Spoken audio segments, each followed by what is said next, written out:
As I remember, Adam, it was upon this passion. My father bequeathed me by will but 4,000 crowns, and charged my brother on his blessing to breed me well. And there begins my sadness. He stays me at home unkept. For call you that keeping for a gentleman of my birth that differs not from the stalling of an ox?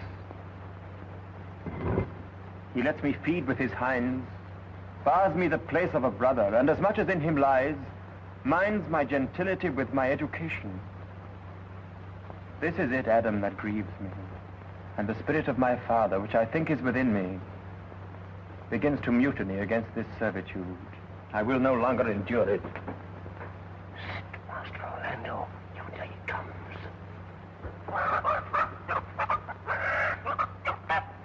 Stay apart, and thou shalt hear how he will shake me up.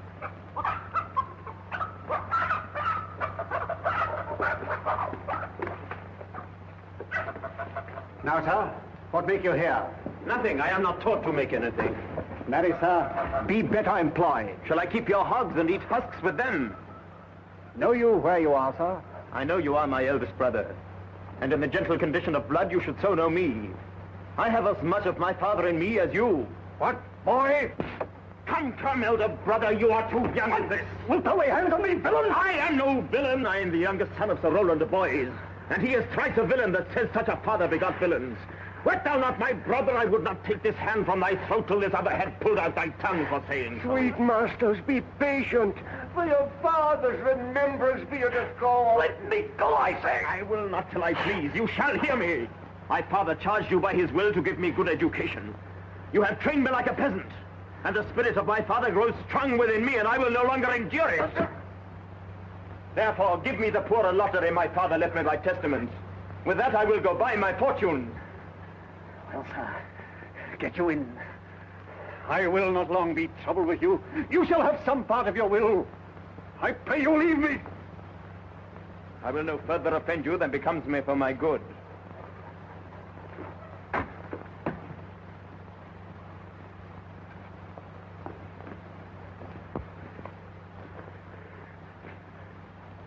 Get you with him, you old dog. Old dog, my lord. Most true, I have lost my teeth in your service.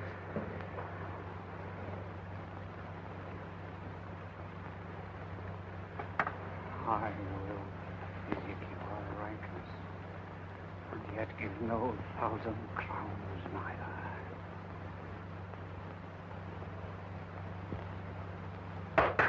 Hurrah! Dennis!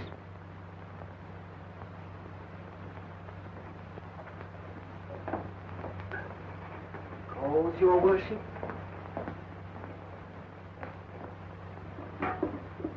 Was not Charles, the Duke's wrestler, here to speak with me? So please you, he is here at the door. Call him in.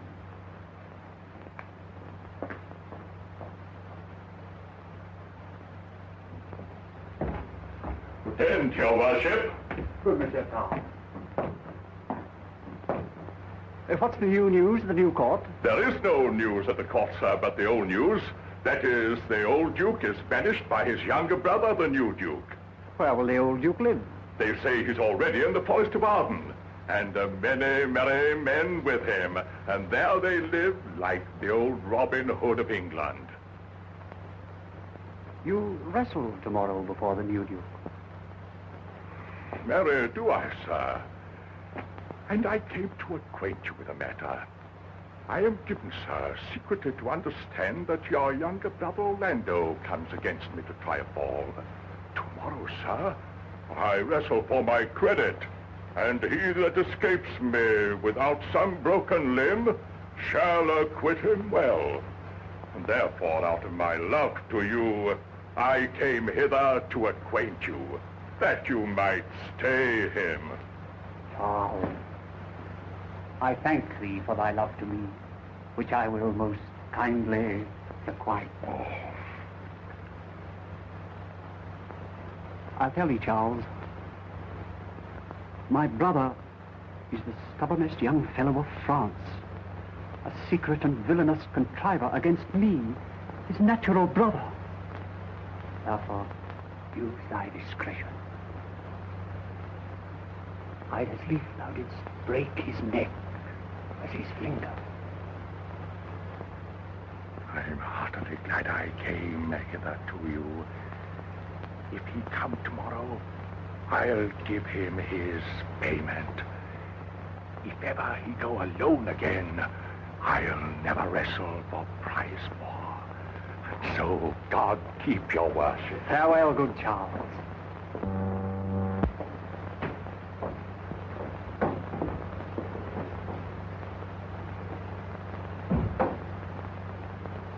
I hope I shall see an end of him. For my soul,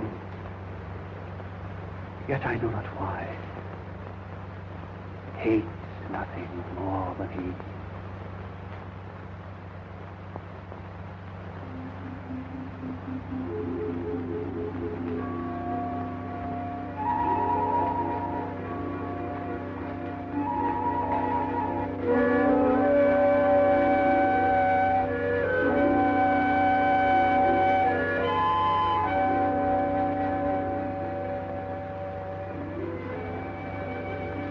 Rosalind, sweet my coz, be merry.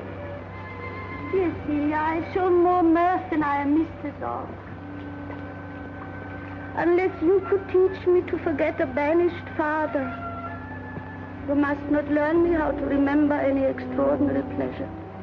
Herein I see thou loved me not with the full weight that I love thee. If my uncle, thy banished father, had banished my uncle, the Duke thy father, so thou hast been still with me, I could have taught my love to take thy father for mine. So wouldst thou, if the truth of thy love to me were so righteously tempered as mine is to thee. Well, I will forget. You know my father hath no child but I, and truly, when he dies, thou shalt be his heir. For what he has taken away from thy father perforce, I will render thee again in affection. By mine honor I will. And when I break that oath, let me turn monster. Therefore, my sweet Rose, my dear Rose, be merry. From henceforth I will, coz, and devise sports. Let me see. What think you of falling in love? Marry, I prithee do, to make sport withal. But love no man in good earnest. Nor no further in sport neither, than with safety of a pure blush thou mayst in honor come off again. What shall be our sport then? Oh, here comes Monsieur Le Beau, his mouth full of news.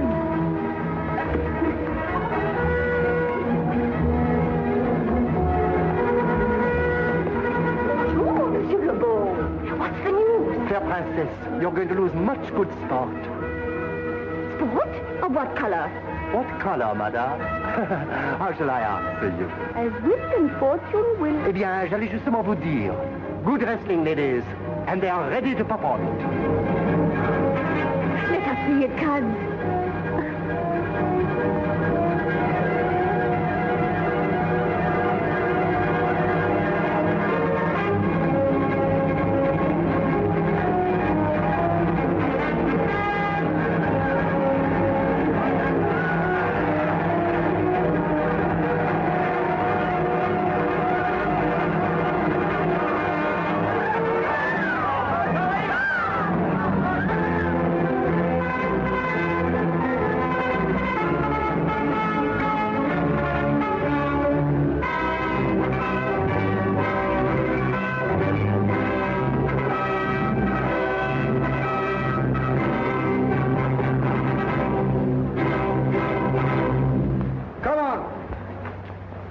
Since this youth will not be entreated, his own peril on his forwardness.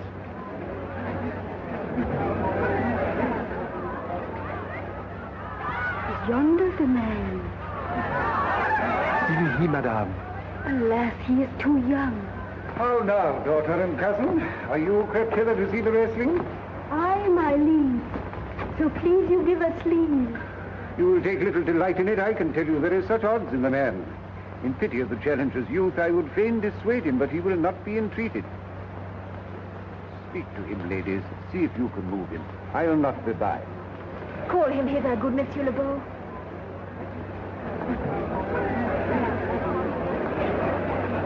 Monsieur the Challenger, the princess calls for you. I attend them with all respect and duty.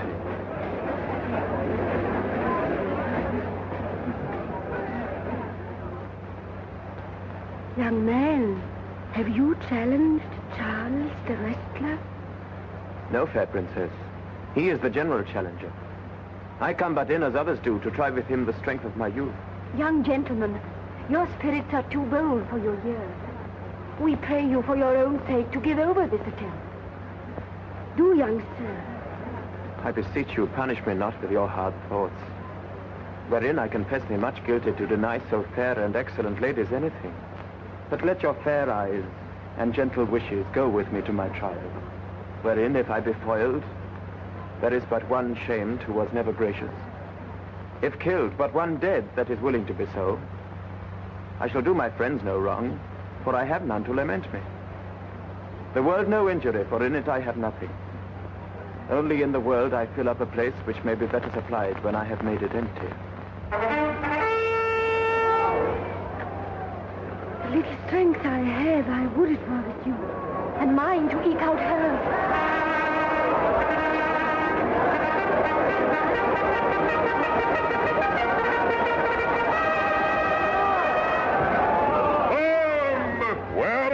This young gallant that is so desirous to lie with his mother.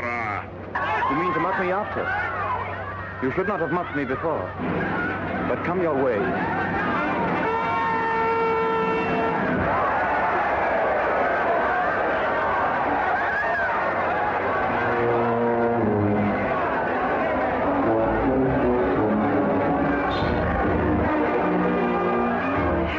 Be thy speed, young man.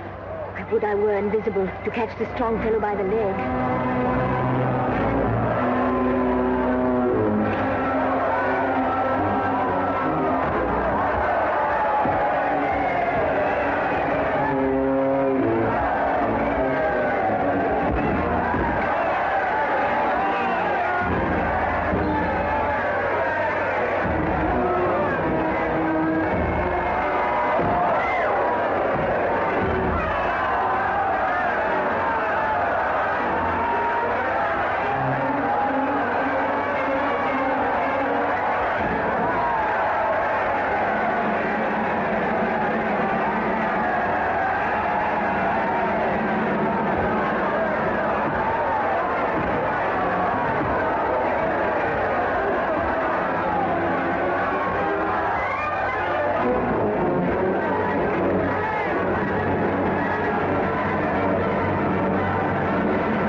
Charles? He cannot speak, my lord. Bear him away.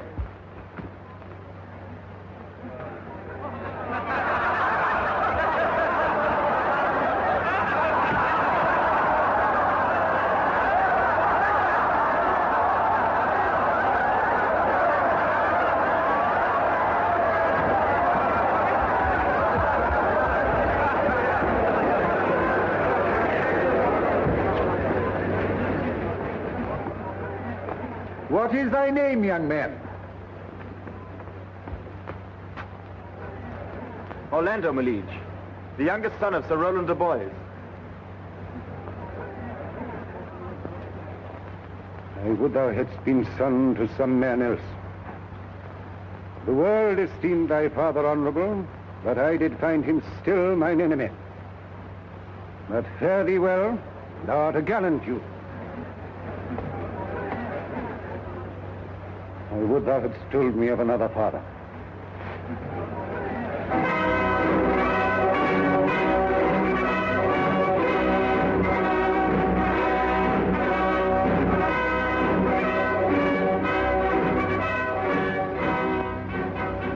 I my father, cuz, would I do this? My father loved Sir Roland as his soul.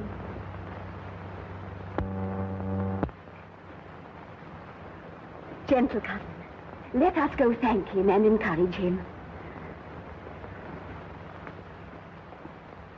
Sir, you have well deserved. If you do keep your promises in love, but justly, as you have exceeded promise, your mistress shall be happy.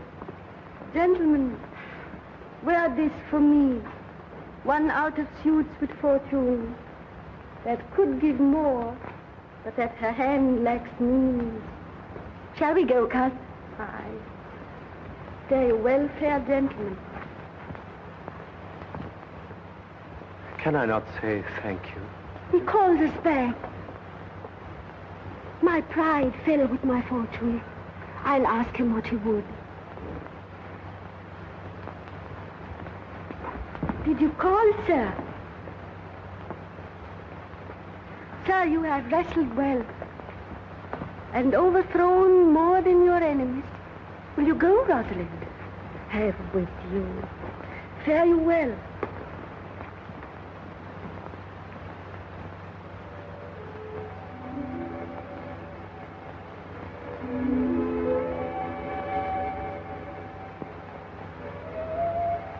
What passion hangs these weights upon my tongue?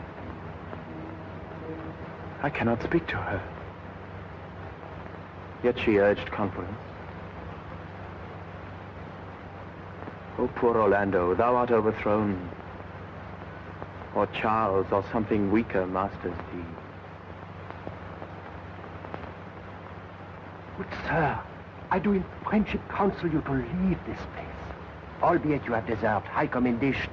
Yet, such is now the Duke's condition that he misconstrues all that you have done. I thank you, sir. And pray you, tell me this. Which of the two was daughter of the Duke that here was at the wrestling? Indeed, the taller is his daughter.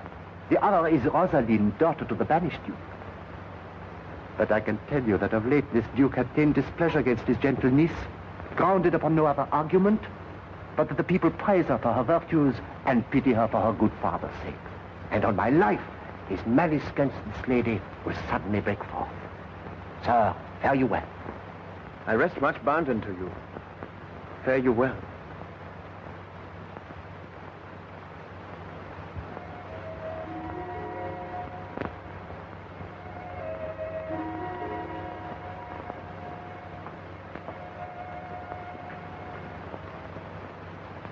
Thus must I from the smoke into the smother, from tyrant duke unto a tyrant brother.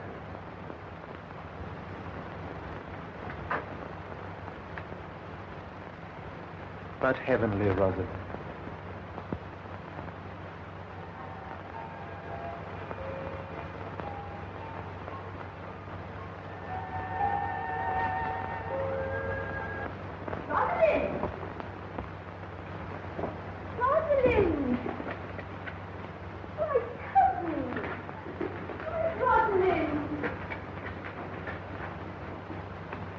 Mercy!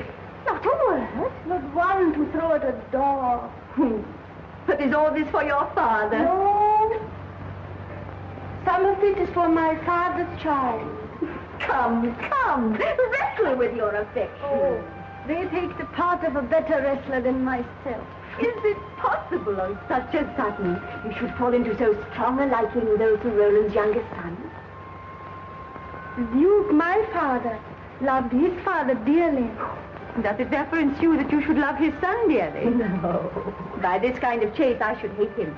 For my father hated his father dearly. Yet I hate not Orlando. No, Faith. Hate him not for my sake. Oh, look. Here comes the Duke.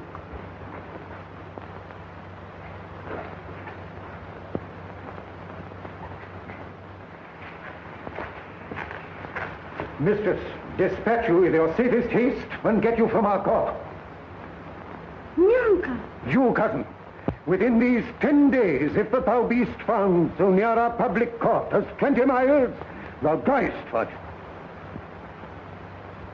I do beseech your grace. Let me the knowledge of my fault bear with me. Never so much as in a thought unborn did I offend your highness. Thus do all traitors.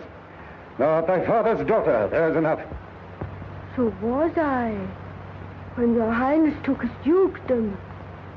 So was I when your highness banished him. Treason is not inherited, my lord. Or if we did derive it from our friends, what's that to me? My father was no traitor. Then good my liege, mistake me not so much to think my poverty is treacherous. Dear sovereign, hear me speak. Why, Celia, we stayed her for your sake, else had she with her father ranged along. If she be a traitor, why, so am I. We still have slept together, rose at an instant, learned, played, ate together, till we went coupling and inseparable. Thou art a fool, shepherdess, if thy name, and thou wilt show no bright and seem more virtuous when she is come. No, my lord. Open not thy lips. Firm and irrevocable is my doom. She is banished. Now that settles that on me, my liege. I cannot live out of her company. You are a fool. You, niece, provide yourself. If you outstay the time, upon mine honor, and in the greatness of my word, you die.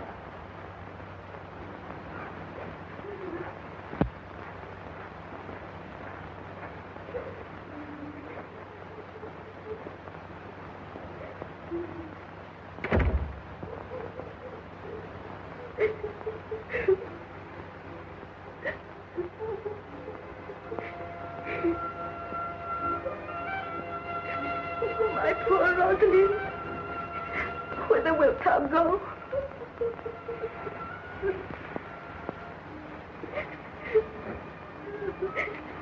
Wilt thou change, father?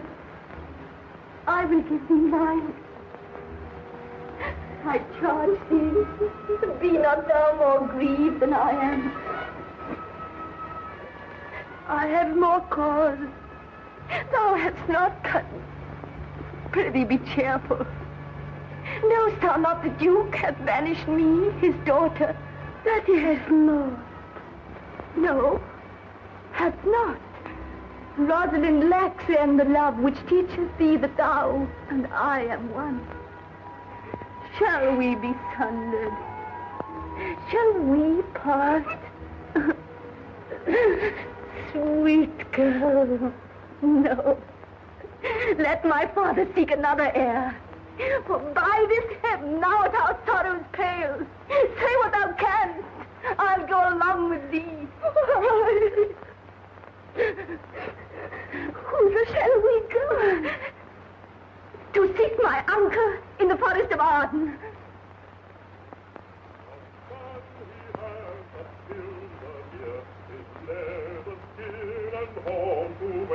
Ik wou dus kon to wear the horn. It was a crest that thou wast born. Thy father's father wore it, and thy father bore it. The horn, the lusty horn, is not a thing to love to scorn. Now, my co-mates and brothers in exile, hath not old custom made this life more sweet than that of painted pomp? Are not these woods more free from peril than the envious court? Here feel we but the penalty of Adam, the season's difference, as the icy fang and churlish chiding of the winter's wind, which when it bites and blows upon my body, even till I shrink with cold, I smile and say, this is no flattery. These are counselors that feelingly persuade me what I am.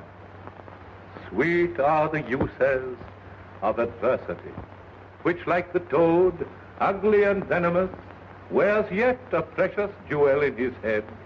And this our life, exempt from public haunt, finds tongues in trees, books in running brooks, sermons in stone, and good in everything. I would not change it. Happy is your grace, that can translate the stubbornness of fortune into so quiet and so sweet a style.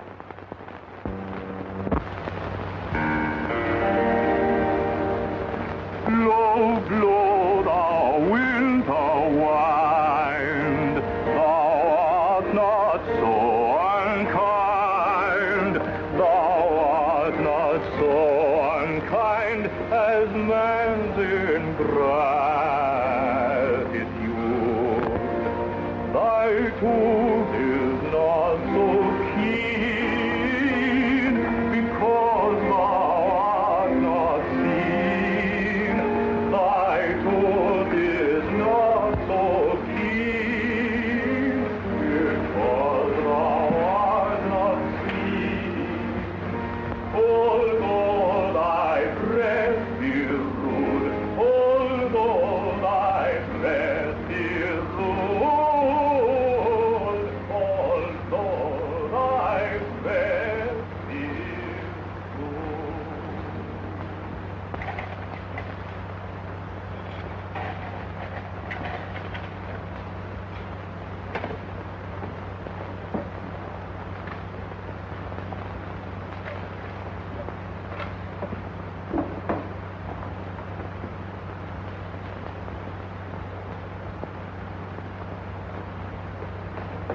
Alas, what danger will it be to us, maids as we are, to travel forth so far?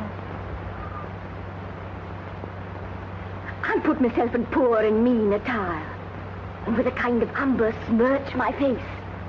But like to you, so shall we pass along and never stir assailants. Were it not better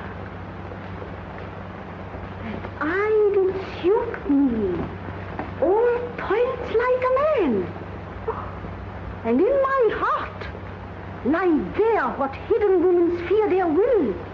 We'll have a swashing and a martial outside, as many other mannish cowards have, that do outface it with their semblances. What shall I call me from thou art a man? I'll have no worse a name than Jove's own page. And therefore, look, you call me Ganymede. But what will you be called? Something that hath reference to my state. No longer Celia, but Aliena. But, cousin, what if we say to steal the clownish fool out of your father's court? Would he be a comfort to our travel? He'll go along all the wide world with me. Leave me alone to woo him. That's the way.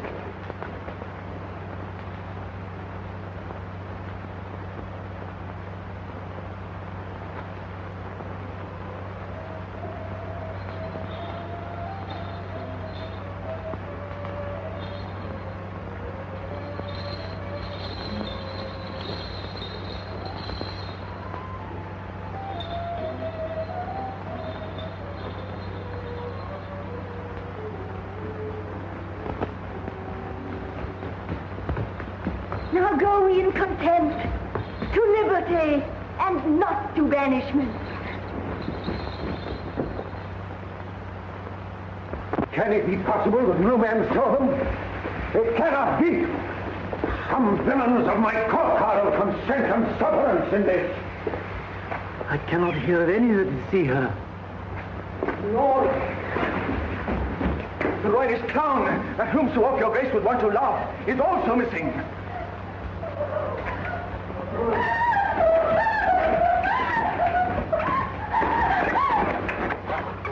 Hesperia, the princess gentlewoman, confesses that she secretly o'erheard your daughter and her cousin much commend the parts and graces of the wrestler that did but lately foil the sinewy Charles, and she believes wherever they are gone, that youth is surely in their company.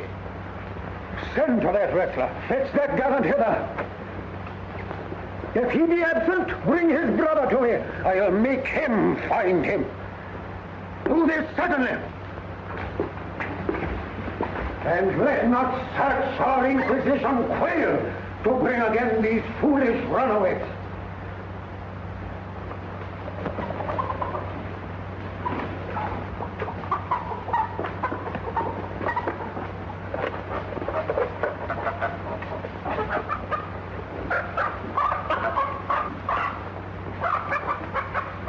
Oh, my gentle master.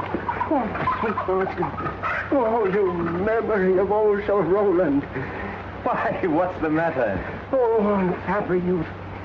Within this roof, the enemy of all your graces lives, your brother. This night he means to burn the lodging where you used to lie, and you within it. This house is but a butchery. Abhor it, fear it, do not stay in it. Why, whither, Adam, wouldst thou have me go? No matter whither, so you stay not here. What, wouldst thou have me go and beg my food? I have 500 crowns, the thrifty I saved under your father. Here's the gold. All this I give you. Let me be your servant in all your business and necessities.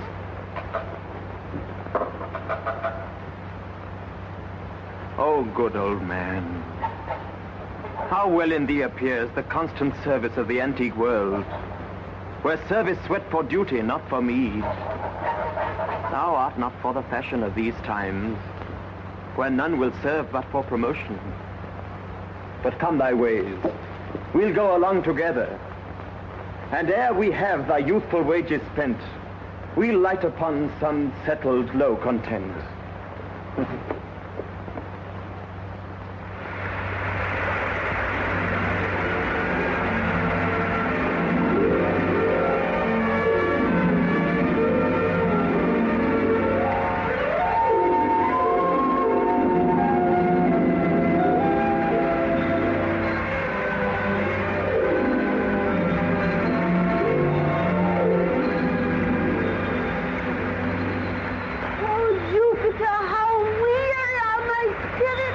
I care not for my spirits if my legs were not so weary. I could find it in my heart to disgrace my man's apparel and to fly like a woman. I pray you bear with me. I can go no further. For my part, I had rather bear with you than bear you. Well, this is the forest of Arden. Aye, now am I in Arden, the more fool I. When I was at home, I was at a better place. The travelers must be content. Aye. Be so, good touchstone.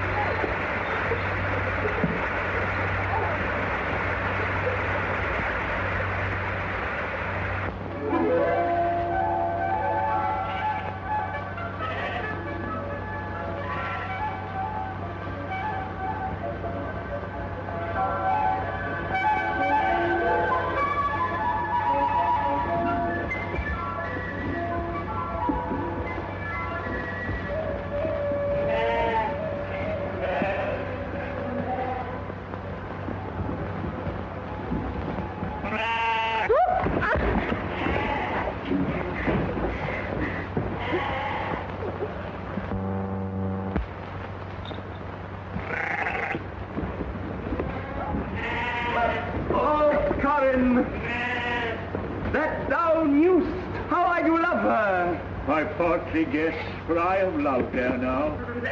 How many actions most ridiculous hast thou been drawn to by thy fantasy? Into 1,000 that I have forgotten. Oh, thou didst then ne'er love so heartily. If thou rememberest not the slightest folly that ever love did make thee run into, thou hast not loved. Or if thou hast not spoke as I do now, wearing thy hearer with thy mistress' praise, thou hast not loved. Or if thou hast not broke from company, abruptly as my fashion now makes me, thou hast not loved. Oh, Phebe! Phebe! Phebe! Oh, Joe, this shepherd's passion is much upon my fashion. And mine. But it grows somewhat stale with me. I pray you, one of you, question yon man if he for gold will give us any food. I faint almost to death.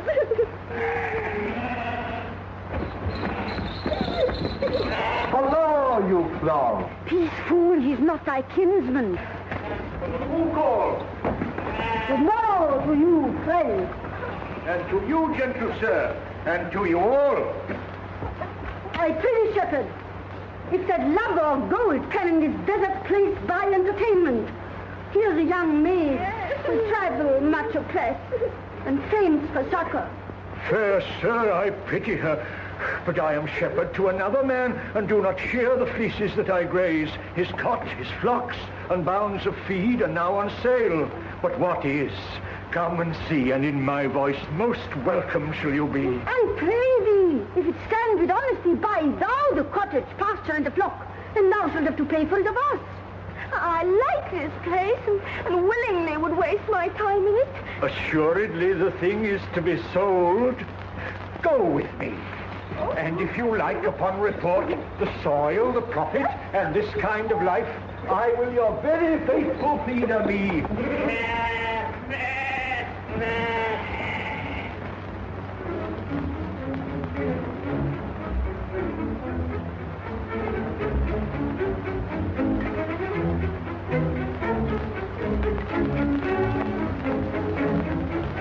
Why, how now, monsieur? What a life is this, that your poor friends must woo your company. You look merrily. A fool, a fool. I met a fool in the forest. A motley fool. A miserable world. As I do live by food, I met a fool who laid him down and basked him in the sun and railed on Lady Fortune in good terms, in good set terms, and yet a motley fool. Good morrow, fool, quoth I. No, sir, quoth he. Call me not fool till heaven hath sent me fortune. And then he drew a dial from his poke, and looking on it with lackluster eye, says very wisely, it is 10 o'clock. Thus we may see, quoth he, how the world wags. 'Tis but an hour ago since it was 9, and after 1 hour more 'twill be 11. And so from hour to hour we ripe and ripe, and then from hour to hour we rot and rot, and thereby hangs the tale. Oh, noble fool, a worthy fool, motley's the only wear. What fool is this? Oh, worthy fool, would that I were a fool. I am ambitious for a motley coat. Forbear and eat no more. Why, I've ate none yet. Nor shalt not till necessity be served. Of what kind should this cock come on? Forbear, I say! He dies who touches any of this fruit till I and my affair are answered. And you will not be answered with reason. I must die. What would you have? Your gentleness shall force more than your force move us to gentleness. I almost die for food. Let me have it. Sit down and feed, and welcome to our table.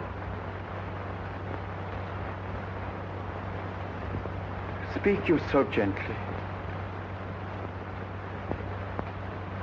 Pardon me, I pray you. I thought that all things had been savage here, and therefore put I on the countenance of stern commandment. But whate'er you are, if ever you have looked on better days, if ever been where bells have knolled to church, if ever sat at any good man's feast, if ever from your eyelids wiped a tear and know what is to pity and be pitied, let gentleness my strong enforcement be, in the which hope I blush and hide my sword. True is it that we have seen better days, and have with holy bell been knolled to church, and sat at good men's feasts, and wiped our eyes of drops that sacred pity hath engendered. Therefore, sit you down in gentleness. Yet but forbear your food a little while. There is a poor old man who after me hath many a weary step limped in pure love. Till he be first sufficed, oppressed with 2 weak evils, age and hunger, I will not touch a bit. Go seek him out, and we will nothing waste till your return. I thank ye, and be blessed for your good comfort. Thou seest, We are not all alone unhappy. This wide and universal theater presents more woeful pageants than the scene wherein we play in. All the world's a stage, and all the men and women merely players. They have their exits and their entrances, and one man in his time plays many parts. His acts being 7 ages. At first, the infant, mewling and puking in the nurse's arms. Then the whining schoolboy with his satchel and shining morning face, creeping like snail unwillingly to school. And then the lover, sighing like a furnace, with a woeful ballad made to his mistress' eyebrow. Then a soldier, full of strange oaths and bearded like the bard, jealous in honor, sudden and quick in quarrel, seeking the bubble reputation even in the cannon's mouth. And then the justice, in fair round belly, with good capon lined, with eyes severe and beard of formal cut, full of wise saws and modern instances, and so he plays his part. The 6th age shifts into the lean and slippered pantaloon, with spectacles on nose and pouch on side. His youthful hose well saved, a world too wide for his shrunk shank, and his big manly voice turning again toward childish treble, pipes and whistles in his sound. Last scene of all that ends this strange, eventful history is second childishness and mere oblivion. Sans teeth, sans eyes, sans taste, sans everything.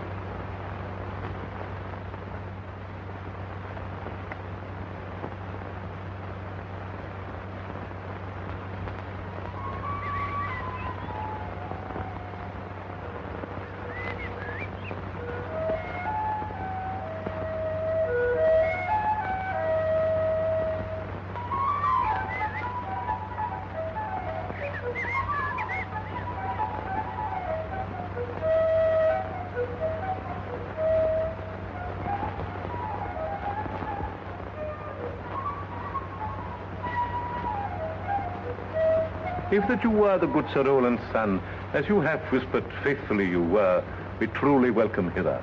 Good old man, thou art right welcome as thy master is. I am the Duke that loved your father.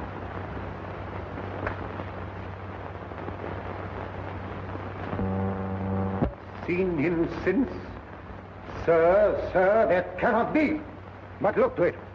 Find out thy brother, wheresoever he is. Seek him with candle. Bring him, dead or living, within this 12-month, or turn thou no more to seek a living in our territory.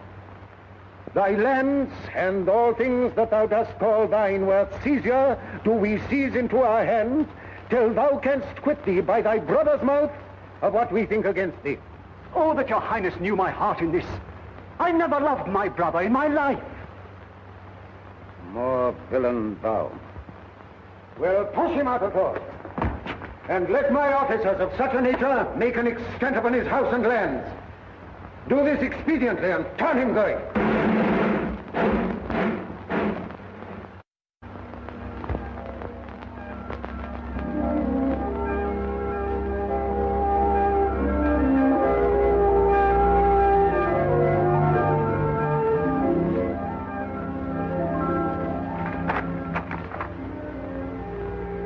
Hang there, my birth, in witness of my love. And thou, thrice-crowned Queen of Night, survey with thy chaste eye from thy pale sphere above thy huntress name that my full life doth sway. O Rosalind, These trees shall be my books, and in their barks my thoughts I'll carry to. That every eye which in this forest looks shall see thy virtue witnessed everywhere. Run, run, Orlando. Carve on every tree the fair, the chaste, the unexpressive she.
Western England, no jewel is like Rosalind.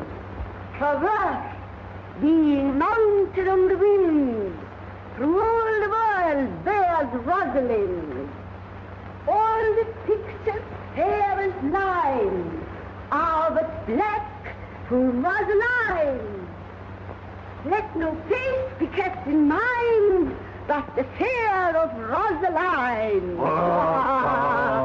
I'll rhyme you so 8 years together. Oh. Dinners and suppers and sleeping hours accepted. Out of it now. For a taste. If a heart do lack a hind, let him seek out Rosaline. Oh, stop! If the cat will after kind, so be sure will Rosaline. Oh, stop, fool! Winter garments must be lined, so must slender Rosaline. Sweetest nut, have sourest rind. Such a nut is Rosaline.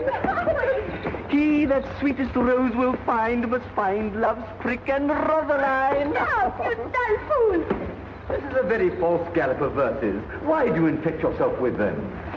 I found them on a tree. Truly, the tree yields bad fruit. Pink.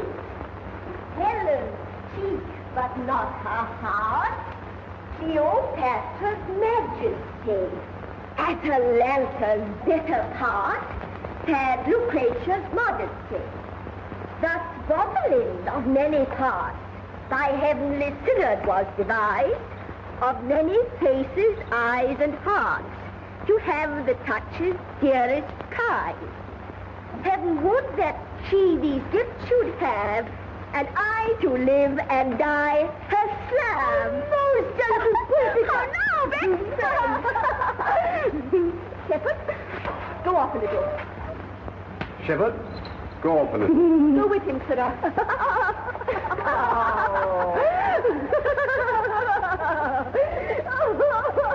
Didn't thou hear without wondering how thy name should be hanged and carved upon these trees? I was 7 of the 9 days out of the wonder before you came. Look here what I found on a palm tree. I was never so berhymed since Pythagoras' time, when I was an Irish rat, which I can hardly remember. Trow you who has done this? Is it a man? And a chain you once wore about his neck. Change your color? I prithee who? Oh, is this possible? Nay, I prithee now, with most exceptionary vehemence, tell me who it is. Oh, wonderful, wonderful. And most wonderful, wonderful. Yet again, wonderful. out of all when my complex. Dost thou think, though I am caparisoned like a man, I have a doublet and hose in my disposition? 1 inch of delay more is a south sea of discovery. Quickly and speak apace. Oh, I would thou couldst stand, that thou mightst pour this concealed man out of thy mouth as wine comes out of a narrow-mouthed bottle, either too much at once or none at all. I pray thee, take the cork out of thy mouth, that I may drink thy tidings. So you may put a man in your belly. What manner of man? Is his head worth a hat, or his chin worth a beard? Nay, he hath but a little beard. Why, God will send more if the man will be thankful. Let me stay the growth of his beard if thou delay me not the knowledge of his chin. It is young who? Orlando. Orlando. Alas, the day. What shall I do with my doublet and hose? What did he when thou sawest him? What said he? How looked he? What makes he here? Did he ask for me? Or shalt thou see him again? Answer me in one word. He was balmy gargantuous mouth first. But take a taste. I found him under a tree, like a dropped acorn. May well be called Jove's tree, when it drops forth such fruit. There lay he, stretched along like a wounded knight. Though it be pity to see such a sight, it well becomes the ground. Cry holler to thy tongue, I prithee. Thou bring'st me out of tune. Oh, Elena! Elena! Do you not know I'm a woman? Well, I think I must speak. Please stay on. No, you bring me up.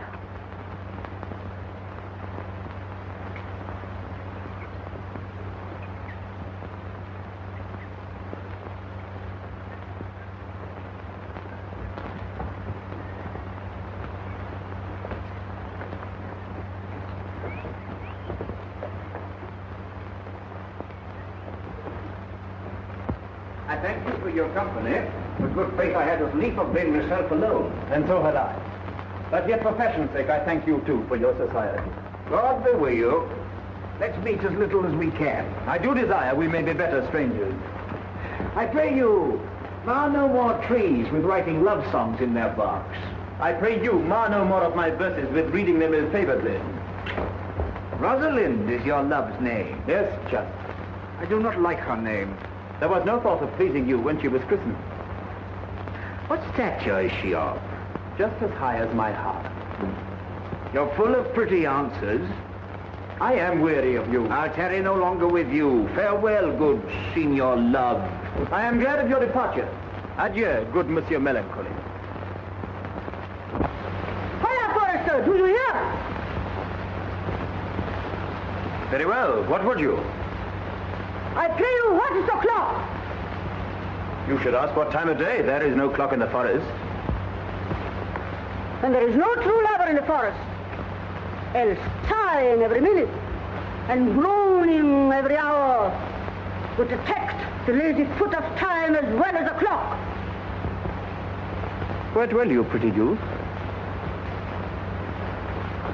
With his shepherdess, my sister. Here in the skirts of the forest lie fringe upon a petticoat. Your accent is something finer than you could purchase in so removed a dwelling.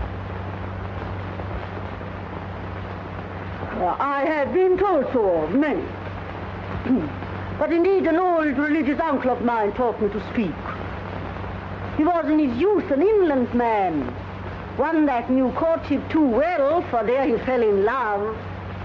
I've heard him read many lectures against it, and I thank God I'm not a woman to be touched with so many giddy offenses. Can you remember any of the principal evils that he laid to the charge of women? I pray thee recount some of them. No. I will not cast away my physic, but on those that are sick. There is a man haunts the forest that abuses our young plants with carving Rosalind on their barks. hangs oaths upon hawthorns and elegies on brambles, and all forsooth defying the name of Rosalind. If I could meet that fancy-monger, I would give him some good counsel, for he seems to have the quotidian of love upon him. I am he that is so love-shaked. I pray you tell me your remedy.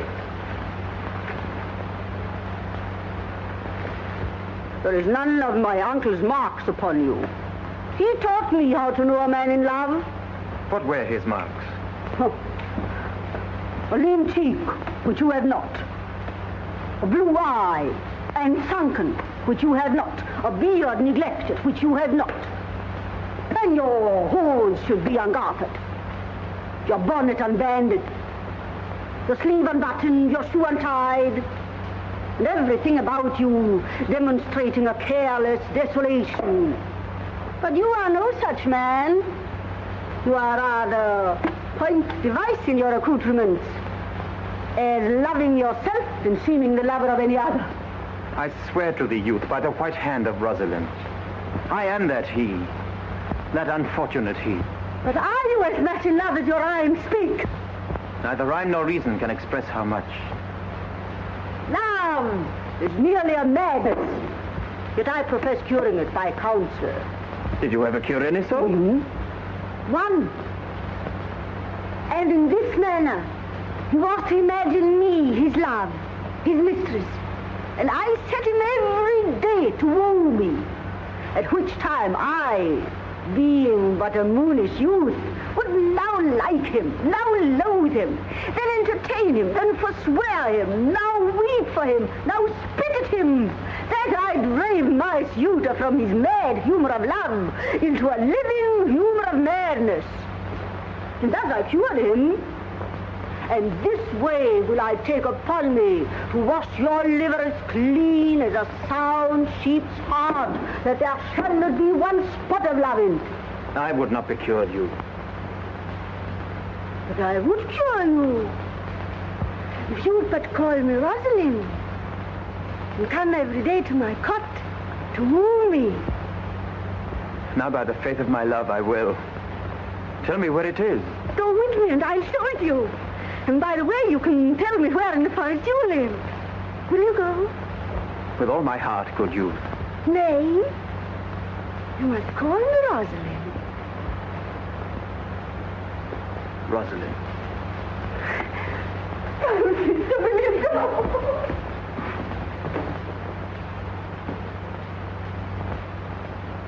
And therefore take the present time with the hay and the hoe and the hay, mommy, low.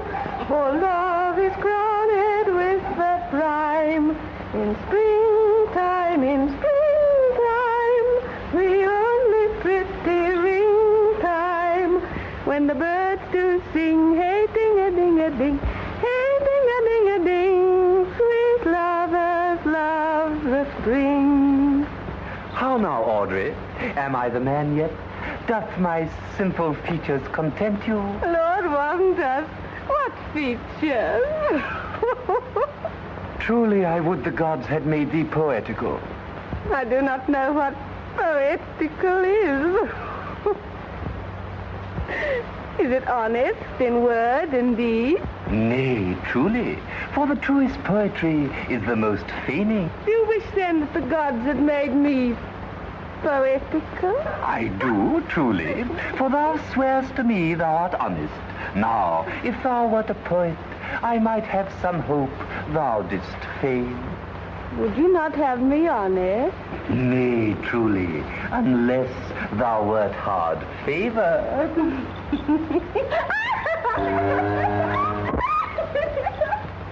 Never talk to me, I will weep. To whom, I prithee? But yet have the grace to consider that tears do not become a man. But have I not cause to weep? As good a cause as one would desire. Therefore weep. His very hair is of the dissembling color, Even browner than Judas's. Marry, his kisses are Judas's own children. His hair is of a good color. An excellent color. Your chestnut was ever the only color. And his kissing is as full of sanctity as the touch of holy bread. The very ice of chastity is in them. But why? Why did he swear he would come this morning and comes not? Nay, certainly. There is no truth in him. Not true in love. Yes, when he is in. I think he's not in. You had heard him swear downright he was. Oh, he's not in. Besides, the oath of a lover is no stronger than the word of a tapster. He tends here in the forest on the Duke, your father.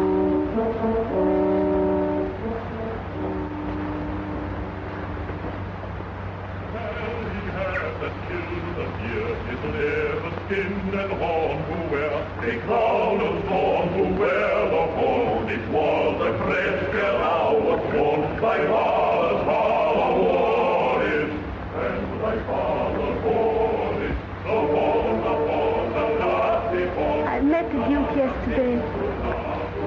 He asked me of what parentage I was. I told him of as good as he. He laughed and let me go. But what talk will fathers when there is such a man as Orlando? Mistress and master, if you will see a pageant truly played between the pale complexion of true love and the red glow of scorn and proud disdain, go hence a little, and I shall conduct you. Oh, come, let us remove. The sight of lovers feedeth those in love.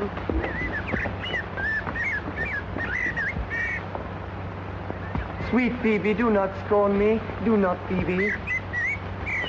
Say that you love me not, but say not so in bitterness.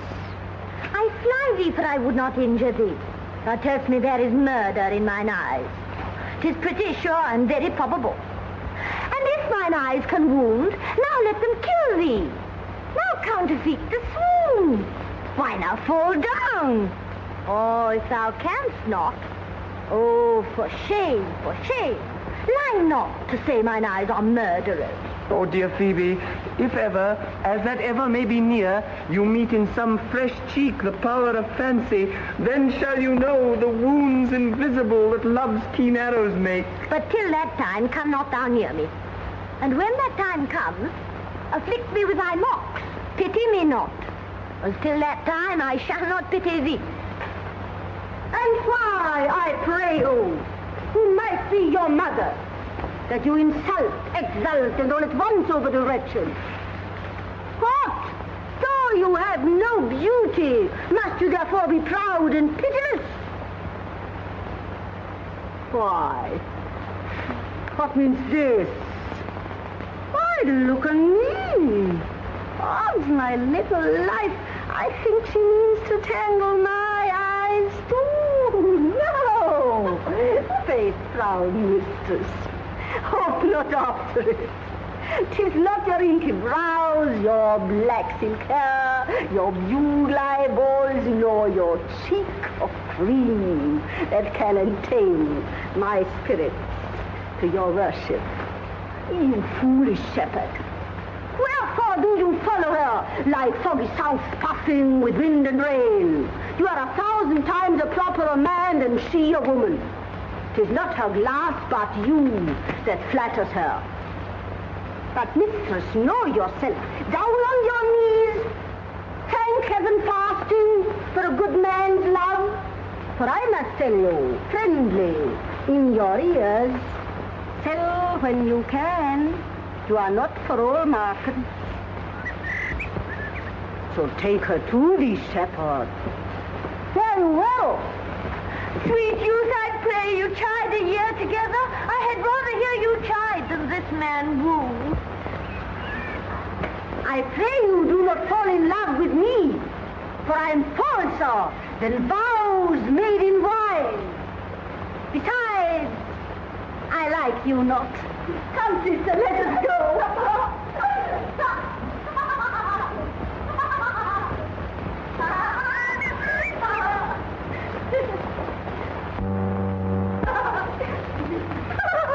Good day and happiness, dear Rosalind.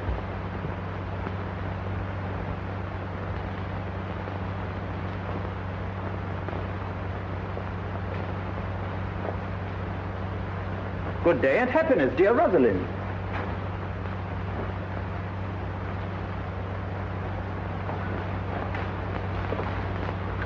Now, Orlando, where have you been all this while? You a lover.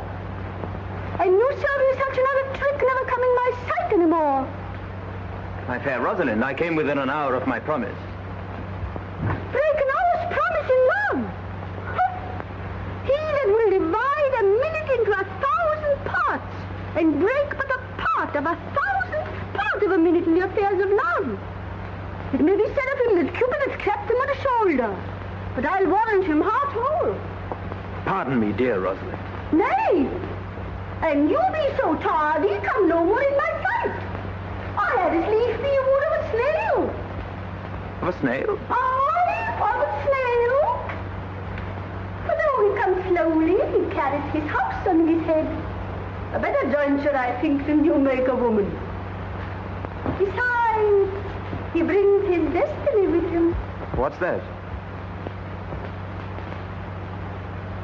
Oh, Virtue is no horn maker, and mine Rosalind is virtuous. and I am your Rosalind. Come, woo me, for now I am in a holiday humor and like enough to consent. What would you say to me now?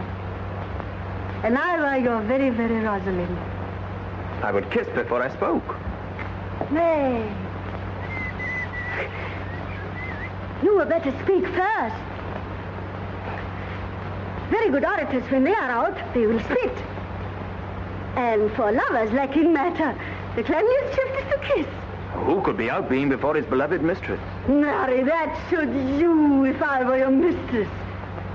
Am not I your Rosalind? I take some joy to say you are, because I will be talking of her. Well, and in her person, I say, I will not have you. Then in mine own person, I die. No, Phebe. Die by attorney. The poor world is almost 6,000 years old. And in all this time, there was not any man died in his own person, in a love cause.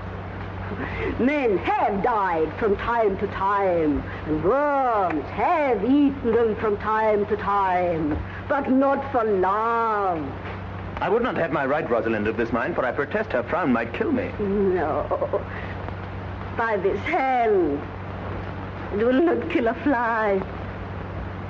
But come. Now I will be your Rosalind in a more coming on disposition. And ask me what you will. I will grant it. Then love me, Rosalind. Yes, faith, will I. Fridays, Saturdays, and all days. And wilt thou have me? Aye, and 20 such. What sayest thou? Are you not good? I hope so. What then? Can one desire too much of a good thing? Sister, you shall be the priest and marry us. Give me your hand, Orlando. What do you say, sister? Phebe, marry her. I cannot say the words. You must begin. Will you, Orlando, have to wife this Rosalind? Go to. Will you, Orlando, have to wife this Rosalind? I will. I but when? Why, now, as fast as she can marry her. Then you must say, I take thee, Rosalind, for wife. I take thee, Rosalind, for wife. I do take thee, Orlando, for my husband.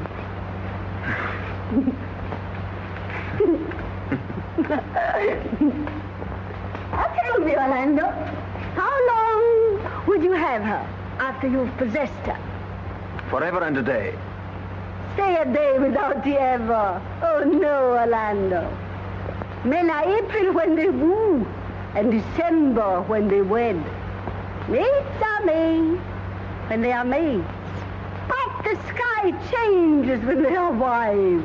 But will my Rosalind do so? By my life, she'll do as I do. Oh, but she is wise. She's wise. But the wise are the waywarder. For these 2 hours, Rosalind, I will leave thee. Alas, dear love, I cannot lack these 2 hours. I must attend the Duke at dinner. By 2 o'clock I will be with thee again. I? Go your way, go your way. I knew what you would do. My friends told me as much, and I thought no less. That flattering tongue of yours won me. 'Tis but one more cast away. And so come death. 2 o'clock is your hour. Aye, sweet Rosalind. By my troth, and in good earnest, and so God mend me, and by all pretty oaths that are not dangerous, if you break but 1 jot of your promise, or come 1 minute behind your hour, I will think you the most pathetic you break promise, and the most hollow lover, and the most unworthy of her you call Rosalind. Therefore beware and keep your promise. With no less religion than if thou wert indeed my Rosalind. So adieu. Adieu.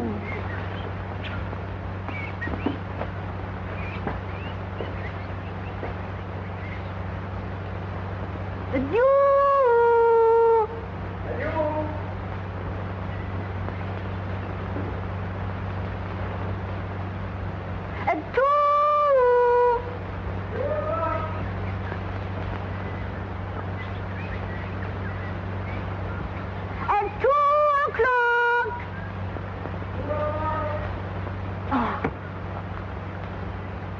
At 2 o'clock.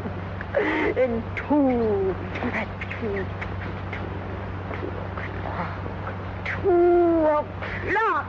2 o'clock.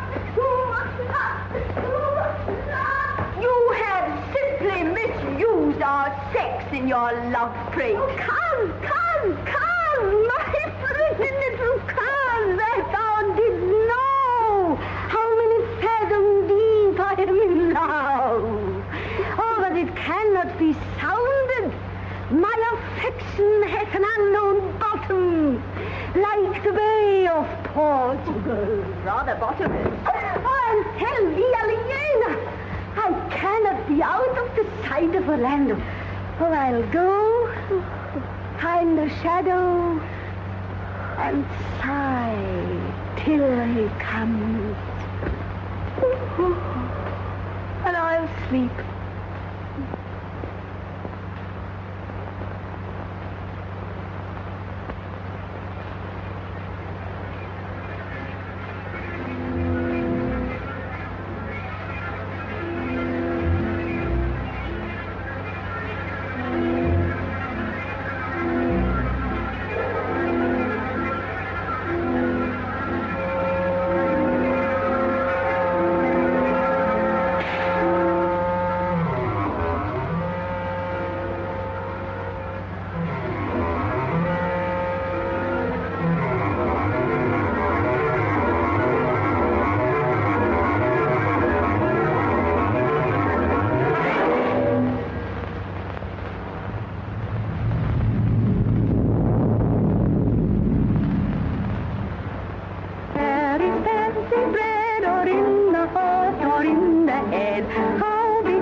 I warrant you, with pure love and troubled brain, he hath ta'en his bow and arrows, and is gone forth to sleep. Good morrow, fair ones. Are not you the owners of this house? It is no boast being asked to say we are.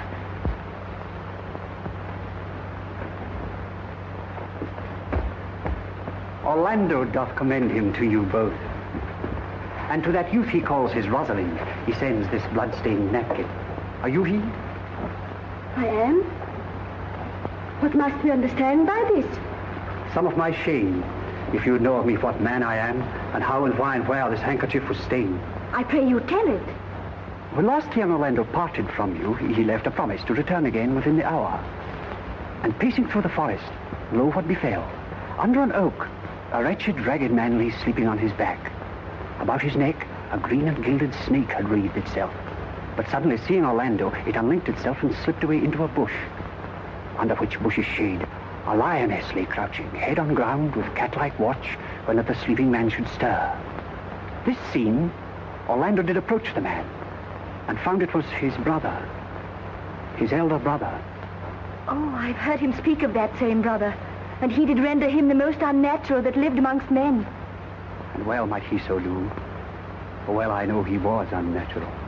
But for Orlando, did he leave him there?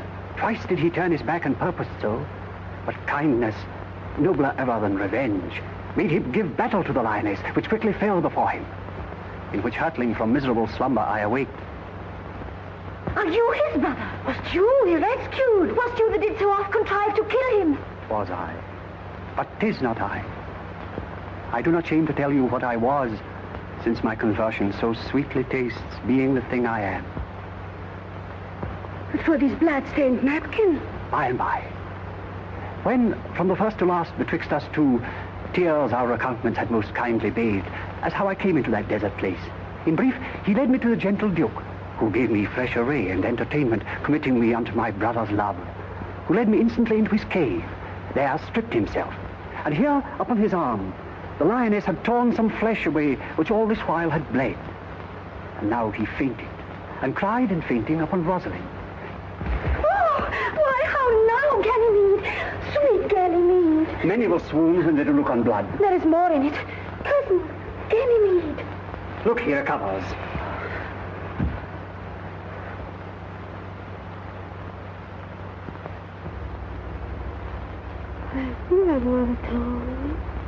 We'll lead you thither. I pray you, will you take him by the arm? Be of good cheer, youth. You are man.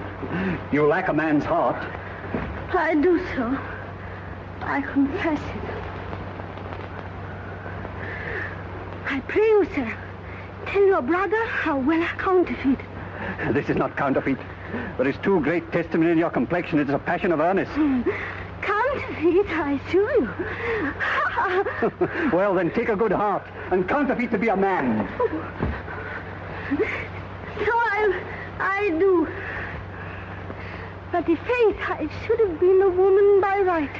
Come, you look paler and paler. Pray you draw homewards. Good sir, go with us. That will I.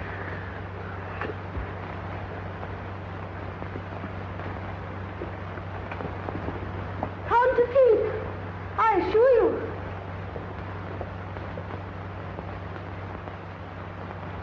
Audrey, there is a youth in the forest here, lays claim to you. Aye, I know who it is.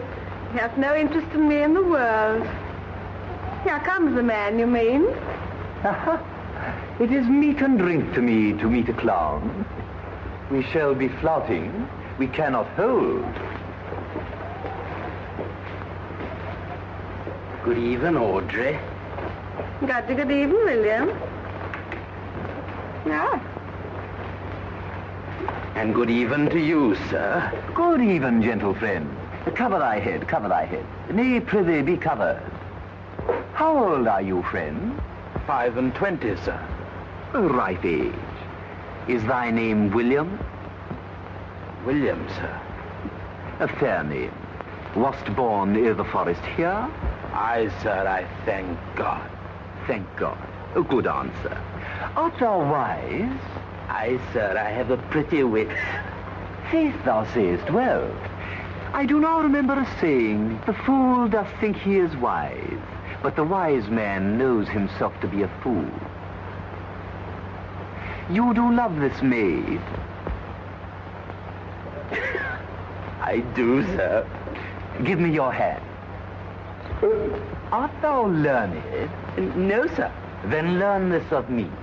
To have is to have, for it is a figure in rhetoric that drink being poured out of a cup into a glass, by filling the one doth empty the other, and all your writers do consent that ipse is he.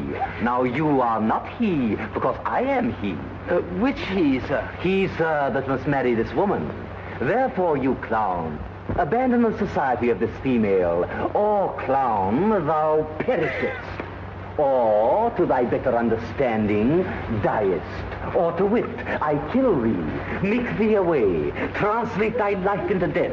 I will kill thee 150 ways. Therefore, tremble and depart. Do good, William. God rest you merry, sir.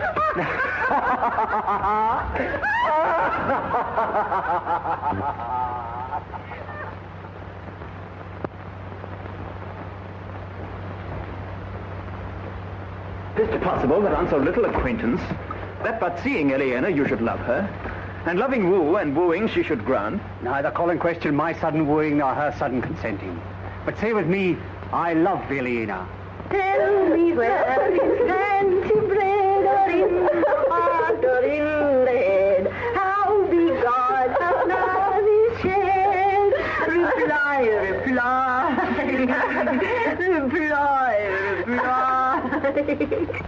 Let your wedding be tomorrow. Thither will I invite the Duke and all his contented followers. Go you and prepare Eleanor.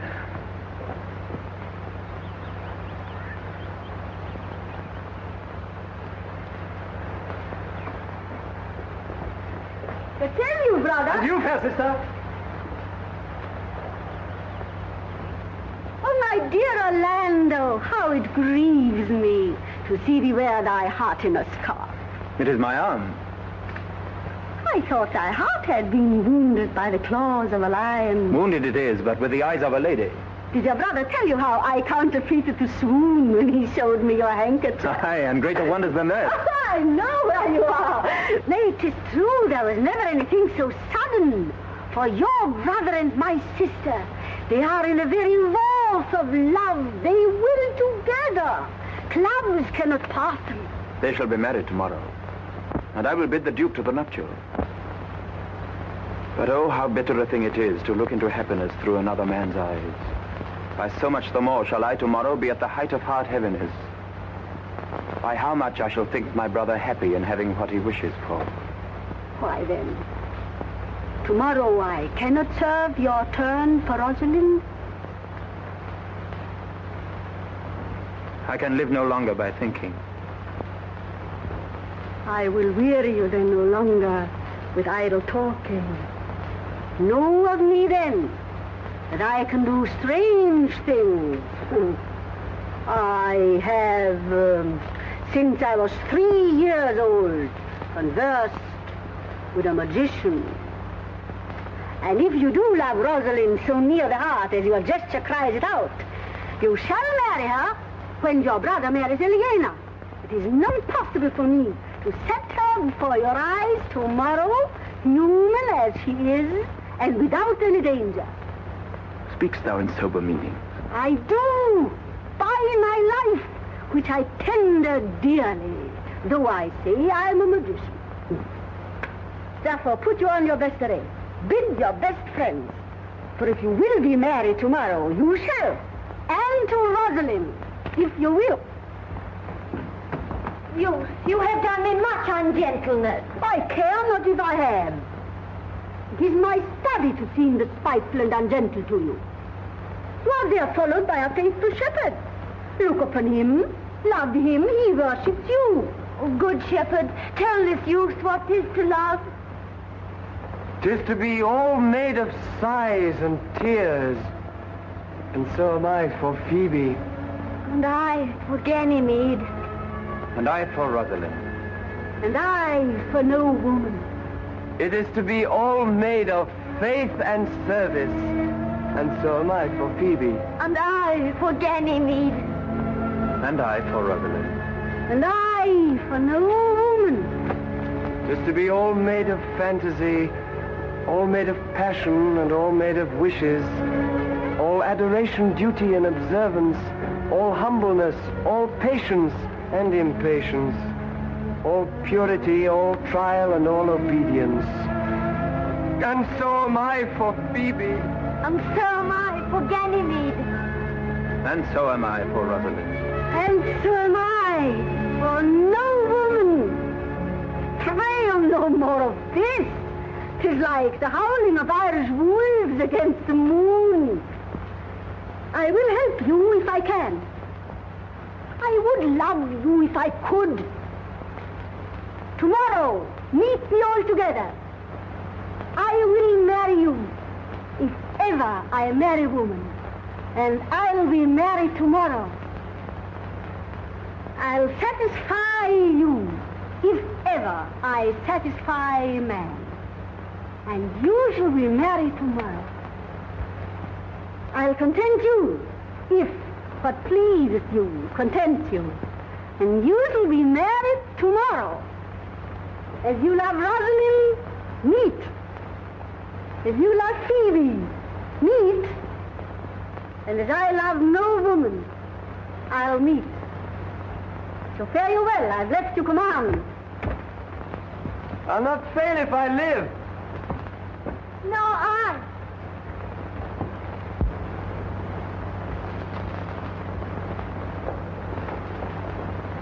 Nor I.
Daughter, Harmon from heaven brought her.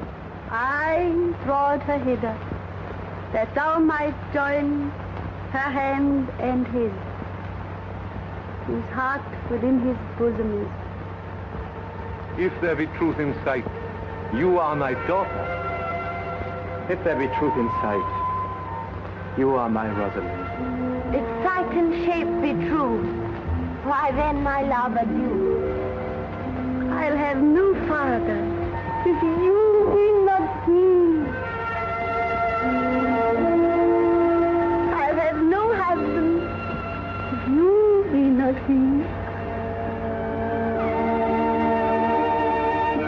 Nor no wed woman if you be not she. Oh, my dear niece, welcome thou art to me.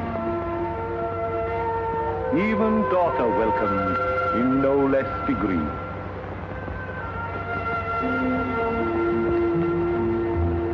I will not eat my word, now thou art mine. Thy faith, my fancy to thee doth combine.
Let me have audience for a word or two. Duke Frederick, hearing how that every day men of great worth resorted to this forest, addressed a mighty power which were on foot in his own conduct, purposely to take his brother here and put him to the sword. And to the skirts of this wild wood he came, where, meeting with an old religious man, after some question with him, was converted both from his enterprise and from the world, his crown bequeathing to his banished brother, and all their lands restored to them again that were with him exiled.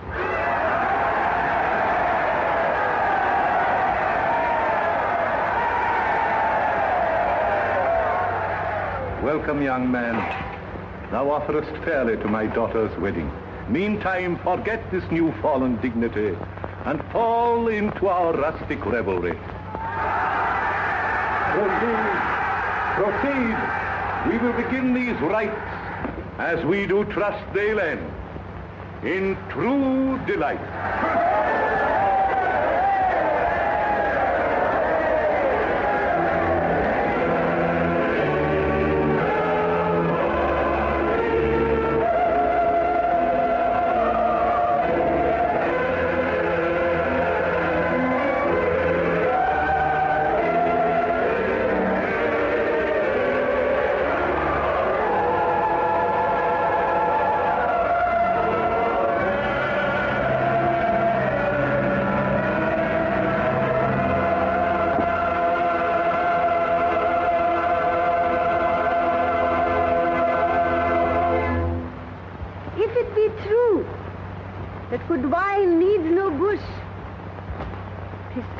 Good play needs no epilogue.